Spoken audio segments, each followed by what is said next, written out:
Un petit mot sur Saint-Hubert, dans 22 km. C'est donc une basilique et pas une cathédrale. La basilique, voilà, on s'arrêtera. Hein. Oui. On la voit de loin, c'est vous, ces deux clochetons là, à 4-5 km comme on vient du dessus.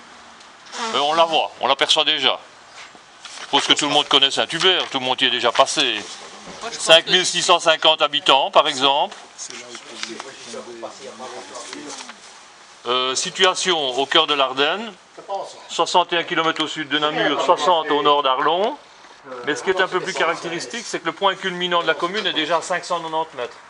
C'est bien la preuve qu'on a déjà du relief hein, ici. Parce que 600 mètres, c'est quand même pas courant en Belgique. Hein. Au nord-est de la ville, il y a l'aérodrome militaire. Ça, vous savez. Au niveau des richesses, à côté de la basilique, on ne le voit pas très bien sur la photo. Ici, j'avais pris une photo. C'est l'ancien palais abbatial. Ça doit être devenu un abbaye pour moi maintenant. Il est sur la gauche de la basilique, Liliane, si tu as déjà été. Non. Enfin, on verra bien ce que c'est, je n'en sais rien. On appelle ça un ancien palais abbatial ici. C'est ce que j'ai comme référence.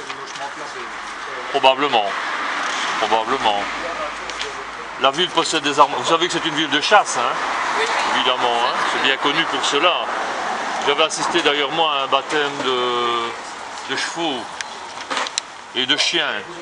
Il le faisait sur la place devant la basilique. C'est là où on va aussi écouter le brame des cerfs. Voilà, exactement.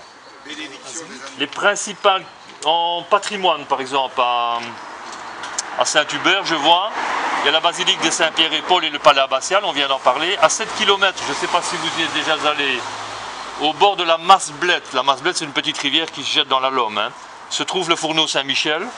Le fameux fourneau Saint-Michel, on va passer pas loin. J'ai pris l'option de rester sur cette route-ci, parce que pour ceux qui connaissent le fourneau Saint-Michel, le fourneau est dans le fond, mais pour en sortir, c'est une sacrée côte, et c'est une côte qui vaut 260 points en côte à côte. J'avais même regardé avant de tracer.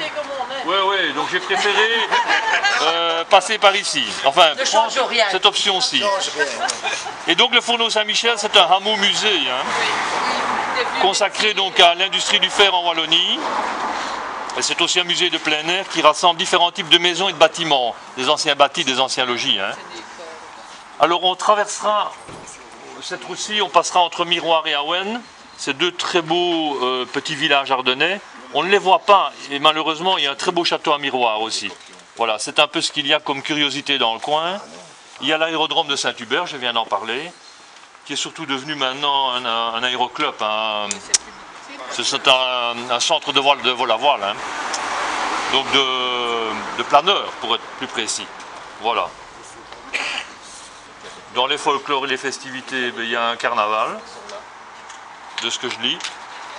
Des personnalités qui sont liées à la commune, je ne sais pas si ça vous dit. Marc de la Brassine, c'est un magistrat belge assez connu apparemment.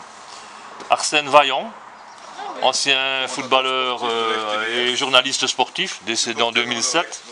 Tu ne peux pas avoir que des qualités. Hein. Non, mais je suppose que tout le monde l'a connu. Et en fait ici, un peintre, Pierre-Joseph Redouté. Voilà. Deux peintres même, parce qu'il y avait également Henri-Joseph Redouté. Deux peintres relativement connus apparemment sur le... C'est une dernière chose, Philippe, qui est là. Voilà. Donc jusque Saint-Hubert, on a... Je reparlerai de ça tout à l'heure. 22 km, ça va. J'ai donné un petit rendez-vous au chauffeur à Grupon, on s'arrêtera, on va se poser pour voir si toutes les assistances fonctionnent, parce que je vous l'ai dit, c'est 7 km d'ascension, hein, après Grupon. C'est long et c'est dur. Ça monte. C'est le point culminant de notre parcours, puisque même à Salem, on n'est qu'à 90 mètres. Hein. Oui, oui. On est 150 km plus haut ici. 150 mètres. 150 mètres. 150 mètres. Là, on est